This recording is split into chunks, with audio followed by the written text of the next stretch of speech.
হযরত জাবের রাদিয়াল্লাহু আনহু থেকে বর্ণিত, তিনি বলেন, খন্দকের যুদ্ধের প্রাক্কালে আমরা পরিখা খনন করছিলাম। এমন সময় একটা শক্ত পাথর দেখা দিল। তখন লোকেরা রাসূল সাল্লাল্লাহু আলাইহি ওয়াসাল্লামের নিকট এসে বলল, পরিখা খননকালে একটি শক্ত পাথর পাওয়া গেছে। নবীজি বললেন, আমি নিজেই খন্দকের মধ্যে নামব। অতঃপর তিনি দাঁড়ালেন। সে সময় তার পেটে পাথর বাঁধা ছিল, আর আমরাও তখন 3 দিন পর্যন্ত কিছু খেতে পাইনি। রসুল সাল্লাল্লাহু আলাইহি ওয়াসাল্লাম কোদাল হাতে নিয়ে পাথরটির উপর আঘাত করলে সঙ্গে সঙ্গে তা চূর্ণ বিচূর্ণ হয়ে বালুকণায় পরিণত হয়। জাবের রাদিয়াল্লাহু আনহু বলেন, তখন আমি আমার স্ত্রীর নিকট এসে বললাম, তোমার কাছে খাওয়ার কিছু আছে কি? আমি রসুল সাল্লাল্লাহু আলাইহি ওয়াসাল্লামকে ভীষণ ক্ষুধার্ত অবস্থায় দেখলাম। তখন সে একটি চামড়ার পাত্র হতে একসা পরিমাণ জব বের করল। আমাদের একটি মোটা তাজা বকরিও ছিল, তা আমি জবেহ করলাম, আর আমার স্ত্রী জব পিষল। অবশেষে আমরা হাঁড়িতে গোস্ত চড়ালাম। অতঃপর আমি রসুল সাল্লাল্লাহু আলাইহি ওয়াসাল্লামের নিকট এসে চুপে চুপে বললাম, হে আল্লাহর রসুল, আমরা একটি বকরির বাচ্চা জবে করেছি, আর একসা পরিমাণ জব ছিল। আমার স্ত্রী তা পিষেছে। সুতরাং আপনি আরও কয়েকজন সঙ্গে নিয়ে আমার বাড়িতে চলুন। রসুল সাল্লাল্লাহু আলাইহি ওয়াসাল্লাম তখন সঙ্গে সঙ্গে উচ্চস্বরে সবাইকে বললেন, হে পরীক্ষা খননকারীগণ, এসো, তোমরা তাড়াতাড়ি চলো। জাবের তোমাদের জন্য খাবার তৈরি করেছে। অতঃপর রসুল সাল্লাল্লাহু আলাইহি ওয়াসাল্লাম আমাকে বললেন, হে জাবের, তুমি বাড়ি ফিরে যাও। আমি না আসা পর্যন্ত গোস্তের ডেকচি নামাবে না এবং খামির থেকে রুটিও বানাবে না। এরপর তিনি লোকজন সহ আমার বাড়িতে উপস্থিত হলেন। তখন আমার স্ত্রী খামিরগুলো রসুল সাল্লাল্লাহু আলাইহি ওয়াসাল্লামের সম্মুখে দিলে তিনি তাতে লালা মিশিয়ে দিয়ে বরকতের জন্য দোয়া করলেন। অতঃপর ডেকচির নিচে অগ্রসর হয়ে তাতেও লালা মিশিয়ে বরকতের জন্য দোয়া করলেন। এরপর বললেন, তুমি আরও রুটি প্রস্তুতকারিণীদের ডেকে নাও, যারা তোমার সাথে রুটি বানাবে, আর চুলার উপর থেকে ডেকচি না নামিয়ে তুমি তা থেকে তরকারি পরিবেশন করো। জাবের রাদিয়াল্লাহু আনহু বলেন, সাহাবীদের সংখ্যা ছিল 1000। আমি আল্লাহর কসম করে বলছি, সকলে তৃপ্তি সহকারে খেয়ে চলে যাওয়ার পরও ডেকচি ভর্তি তরকারি ফুটতেছিল এবং প্রথম অবস্থার ন্যায় আটার খামির হতে রুটি প্রস্তুত হচ্ছিল।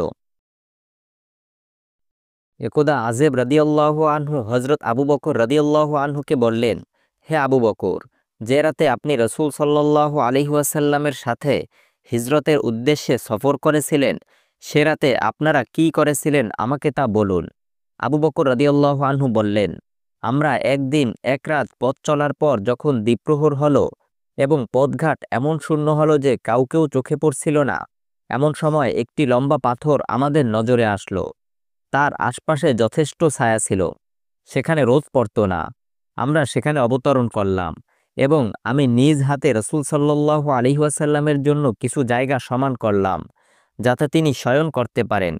এরপর একটি চাদর বিছিয়ে দিয়ে তাকে বললাম, হে আল্লাহর রসুল, আপনি ঘুমান, আমি আপনাকে পাহারা দিচ্ছি এবং সব দিক খেয়াল রাখছি।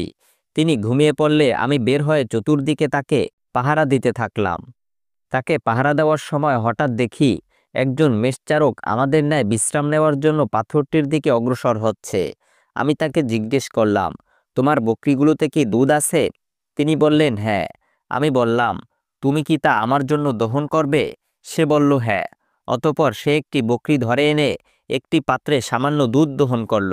আমার নিকট একটি পাত্র ছিল, যা আমি রসুল সাল্লাল্লাহু আলাইহি ওয়াসাল্লামের জন্য এনেছিলাম, যেন তা দিয়ে তিনি তৃপ্তি সহকারে পানি পান করতে এবং অজু করতে পারেন। অতঃপর আমি দুধ নিয়ে রসুল সাল্লাল্লাহু আলাইহি ওয়াসাল্লামের নিকট এসে তাকে ঘুম থেকে জাগানো ভালো মনে করলাম না, তাই তাকে ডাক দিলাম না। কিছুক্ষণ পরে তাকে জাগ্রত অবস্থায় পেলাম। তখন দুধ ঠান্ডা করার জন্য তাতে পানি মিশালাম, ফলে দুধের নিম্নভাগ পর্যন্ত ঠান্ডা হয়ে গেল। অতঃপর আমি বললাম, হে আল্লাহর রসুল, আপনি পান করুন। নবীজি পান করলেন। এতে আমি খুবই সন্তুষ্ট হলাম। অতঃপর রসুল সাল্লাল্লাহু আলাইহি ওয়াসাল্লাম জিজ্ঞেস করলেন, আমাদের রওনা হওয়ার সময় হয়েছে কি? আমি বললাম, হ্যাঁ। সূর্য ঢলে যাওয়ার পর আমরা রওনা হলাম। এদিকে সুরাকা ইবনু মালিক আমাদের অনুসরণ করছিল। আমি বললাম, হে আল্লাহর রসুল, আমাদের নিকট শত্রু এসে পড়েছে। নবীজি বললেন, তুমি চিন্তা করো না, আল্লাহ আমাদের সঙ্গে আছেন।